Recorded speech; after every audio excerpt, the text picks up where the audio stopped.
Whatever your winter season might look like, whether you get a long break for Christmas or some quality gaming time just for yourself on the cold, dark evenings, I have compiled a list of my top 5 favourite games that get me through the winter blues. We have games with action, fantasy, crafting and survival, as well as one with some familiar faces. So close the curtains, grab a blanket and take a look at my top 5 winter games.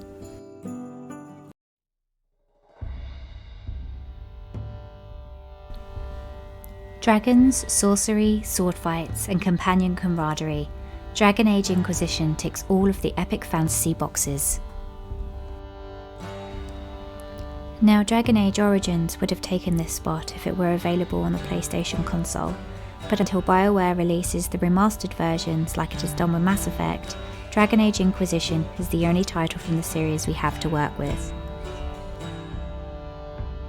You play as the Inquisitor, or as you get called more often than not, the Herald of Andraste, a character that, as with all Dragon Age games, you can customise to your liking. After your character has been falsely accused of killing the Divine, or the head of the Chantry, it is up to the Inquisitor and their companions to unmask the real culprit and uncover the magic behind the countless magical rifts that are opening up all over the world.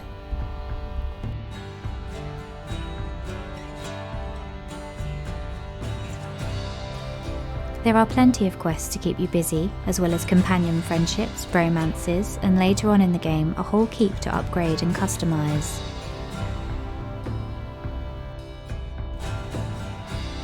While some fantasy games go a little off topic with their vast open worlds for players to explore, Dragon Age Inquisition keeps players on track but still gives them the freedom to deviate away should they choose to do so.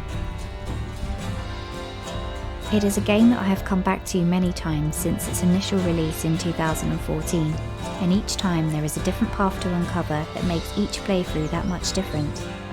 With hours of gameplay, those long winter evenings won't feel quite as long with the world of Theodos to explore. It gets my number 5 spot.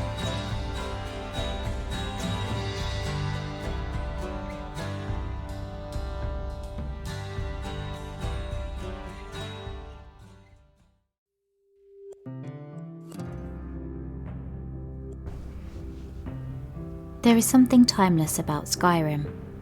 That may be because they re-release it every couple of years, but there is no denying that when it was originally released back in 2011, that it set a new precedence for games of the open world fantasy genre, and it continues to do so over a decade later.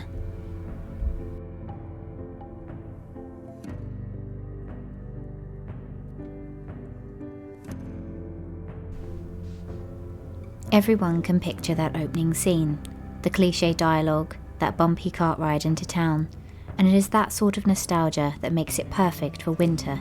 After all, Christmas is all about nostalgia.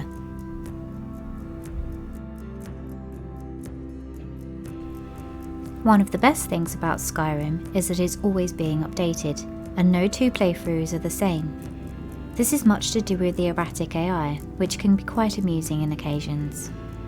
The Nordic snowy settings are perfect for the winter months, and long evenings allow you to fully immerse yourself in the vast landscape and all it has to offer.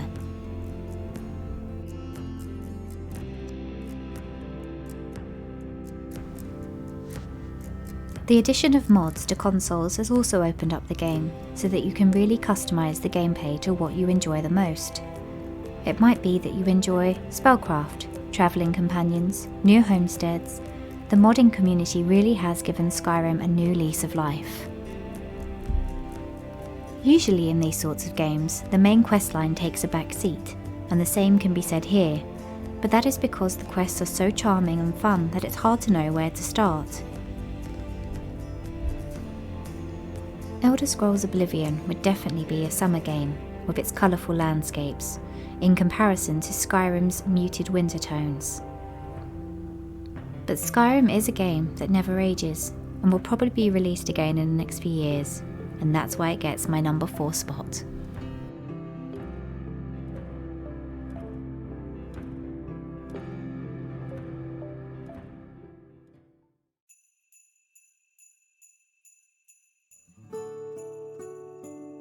With the winter evenings being as long as they are, it is great to have a game to sink your teeth into, especially one that needs you to put in the hours to get the most out of it.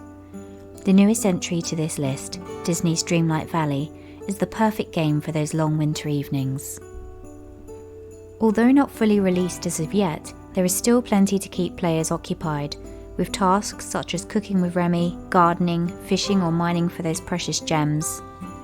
Dreamlight Valley is the PS5 counterpart to games such as Animal Crossing or Stardew Valley, with the added bonus of hanging out with your favourite Disney characters.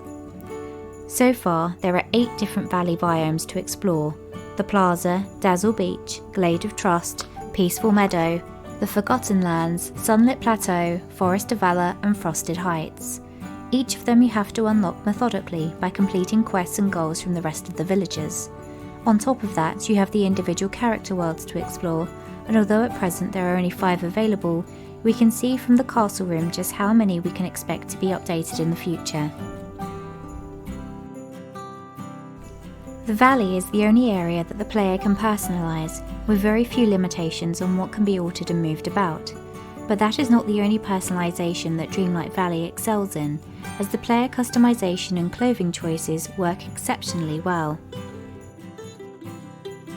Each day, more clothes become available to buy at Scrooge McDuck's store, where you can also find new furnishings for your home.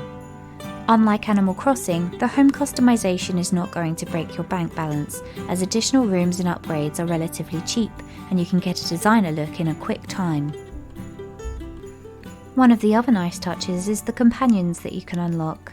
Just by feeding critters their favourite foods, you can unlock them as pets that go round with you.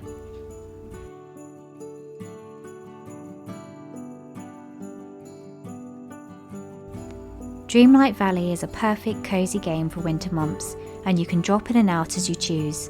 That is why it gets my number 3 spot.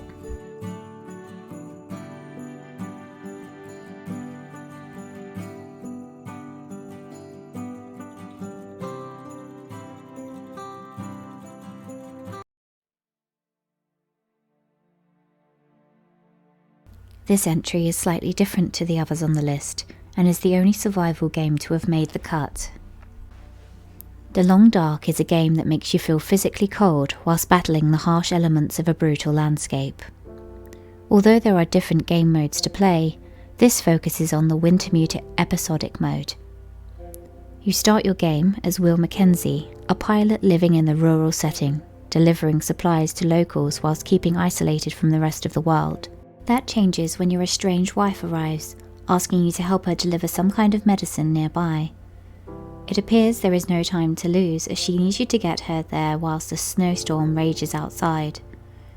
Naturally, your plane comes down, knocking you unconscious, and when you awaken, she is nowhere to be found, and the battle for your own survival begins. Not only do you have to keep yourself fed and watered, but you also have to manage your carry capacity and time management, as each task you complete, whether it be rummaging in a cupboard for supplies or cutting wood, takes time that your energy, calories and thirst will suffer. Luckily for you, the remote settlements and homes that have been abandoned have a relatively good supply of food and drink, and even clothes for you to harvest and utilise. You are not completely alone. There are some strange individuals left in the aftermath, but will you help them, or is it every man for himself when resources are scarce and the temperature is dropping? Overall, The Long Dark is an enjoyable and compelling game, and it gets my number 2 spot.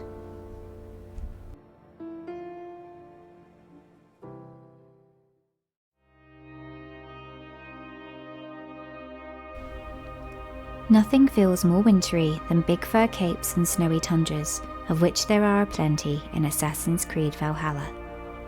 You play as Ivor, either female or male versions, as you make your trip from Norway to the shores of England.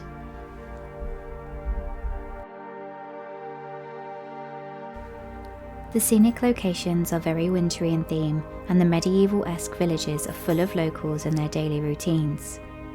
It is a vast landscape to uncover, from the northern points to the southern border. There are also the realms of Asgard and the Isle of Skye to explore.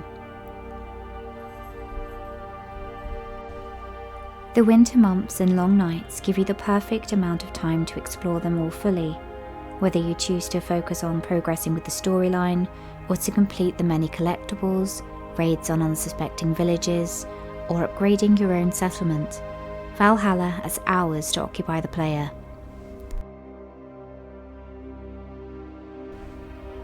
Just like most of the previous Assassin's Creed titles, Valhalla is historically accurate to a point, and it's always great to mix expanding your knowledge of a particular subject in a way that doesn't feel like you're being taught. Valhalla lets you bring your horde with you into raids, boating up the English countryside on boats, singing your favourite Viking shanties. Assassin's Creed has had a bit of a bad rap recently, but I believe that Valhalla has managed to capture the magic of what made these games so popular to begin with. That is why it gets my number 1 spot.